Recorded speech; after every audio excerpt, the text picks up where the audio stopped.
इतिहास में आज का दिन काफी महत्वपूर्ण रहा। आज ब्रिटेन में प्रधानमंत्री पद के चुनाव के नतीजे सामने आए, जिसने पूरी दुनिया को हैरान कर दिया। दरअसल ब्रिटेन के आम चुनाव में लेबर पार्टी ने जीत दर्ज कर इतिहास रच दिया।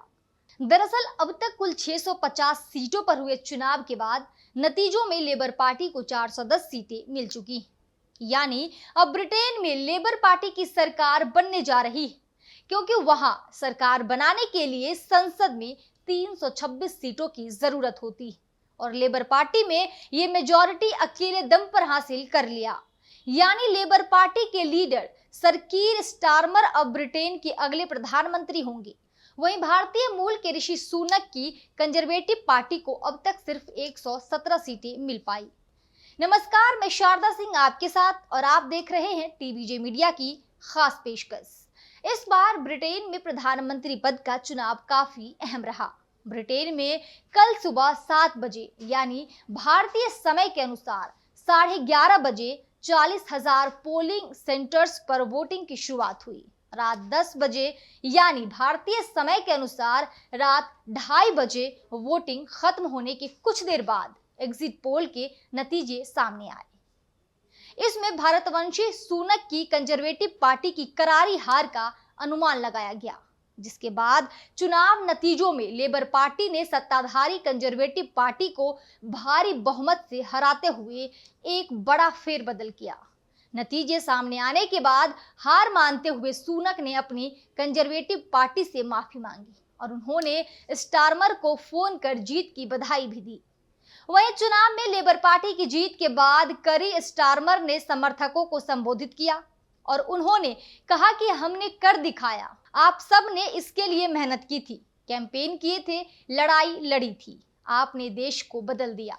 स्टारमर ने आगे कहा कि जनता ने हमारे पक्ष में मतदान किया, यह बदलाव की शुरुआत है। 4.5 साल तक पार्टी में बदलाव लाने के बाद जनता ने हमें चुना है, हम देश की सेवा के लिए तैयार हैं। इस चुनाव के दौरान सबसे खास चीज ये रही कि वेल्स में कंजर्वेटिव पार्टी एक भी सीट नहीं जीत पाई। इससे पहले साल 1997 में वेल्स में कंजर्वेटिव पार्टी को इतनी करारी शिकस्त मिली थी। वहीं कंजर्वेटिव पार्टी के स्कॉटिश नेता रूथ डेविसन ने अपनी पार्टी की बड़ी हार को एक नरसंहार बताया। डेविसन ने कहा कि अब इसे छुपाने की कोई जरूरत नहीं है, ये एक नरसंहार है। बता दें कि साल 2019 में ब्रिटेन में तकरीबन 67% वोटिंग हुई थी। तब सुनक की कंजर्वेटिव पार्टी को 365, कीर स्टारमर की लेबर पार्टी को 202 और लिबरल डेमोक्रेट्स को 11 सीटें मिली थी। वहीं इस बार लगभग सभी सर्वे में कंजर्वेटिव पार्टी की करारी हार की आशंका जताई गई थी। यूगोव के सर्वे में लेबर पार्टी को 425, कंजर्वेटिव को 108, लिबरल डेमोक्रेट को 67, एसएनपी को 20 सीटें मिलने का अनुमान लगाया गया था और ये सर्वे भी नतीजे के आसपास ही रहे। बता दें कि पीएम ऋषि सुनक की कंजर्वेटिव पार्टी बीते 14 सालों से सत्ता में रही है। हालांकि पार्टी के शीर्ष नेतृत्व में लगातार उथल पुथल की स्थिति बनी हुई थी। दरअसल कंजर्वेटिव पार्टी ने पिछले 5 सालों में 4 बार प्रधानमंत्री बदला, जिसका असर इस बार चुनाव में देखा गया। वहीं इकोनॉमी भी इस बार के चुनाव का बड़ा मुद्दा रहा और यही ब्रिटेन प्रधानमंत्री ऋषि सुनक की लोकप्रियता कम होने की सबसे बड़ी वजह भी रही। अपने 1.5 साल के कार्यकाल में सुनक इकोनॉमी को पटरी पर लाने में नाकाम रहे। मीडिया रिपोर्ट्स की माने तो देश में अमीरों और गरीबों के बीच का फासला लगातार बढ़ता जा रहा है। इसकी वजह से लोगों के जीवन जीने के स्तर में भी गिरावट देखी। ब्रिटेन के 70 साल के इतिहास में टैक्स दरें सबसे ज्यादा हैं और सरकार के पास जनता पर खर्च करने के लिए पैसे नहीं। इसकी वजह से पब्लिक सर्विस सिस्टम ठप होता जा रहा है।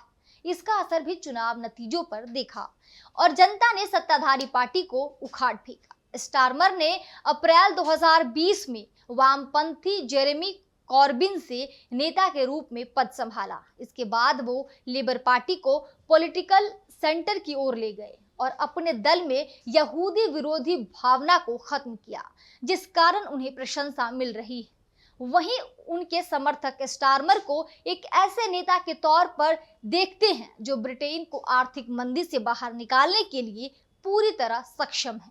चलिए कीर स्टारमर कौन है ये भी जान लेते हैं। साल 1963 में कीर स्टारमर सरे में एक मजदूर वर्ग के परिवार में जन्मे थे। उनका परिवार काफी मुश्किलों से गुजरा, जिससे स्टारमर का भी सामना हुआ।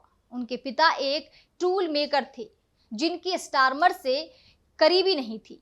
वहीं स्टारमर की मां एक बीमारी से जूझ रही थी। स्टारमर का उनका नाम उनके पिता ने दिया था, जो लेबर पार्टी के सह संस्थापक कीर हार्डी के नाम पर रखा गया था।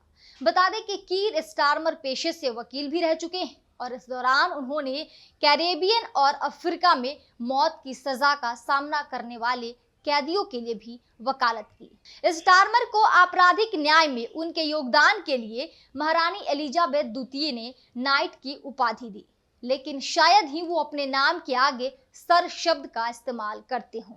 स्टारमर ने 52 साल की उम्र में राजनीति में कदम रखा और साल 2015 में वो होलबोर्न और सेंट पैनक्रास के सांसद बने। एक कुशल वकील होना उनके लिए राजनीति में बेहद काम आया। इसने उनकी प्रतिष्ठा मजबूत की और राजनीति में आगे बढ़ाया। जल्द ही उनके रैंक बढ़ने लगे और उन्होंने पूर्व लेबर नेता जेरेमी कॉर्बिन के अधीन ब्रेक्विस्ट सचिव के रूप में कार्य किया और बाद में लेबर पार्टी के सर्वेसर्वा बने और अब ब्रिटेन के अगले प्रधानमंत्री पद की शपथ लेने जा रहे। फिलहाल इस वीडियो में इतना ही। अगर आपको ये वीडियो पसंद आया हो तो इस पर कमेंट करना और चैनल को सब्सक्राइब करना ना भूलें। तब तक के लिए मुझे दीजिए इजाजत और देखते रहिए टीवीजी मीडिया।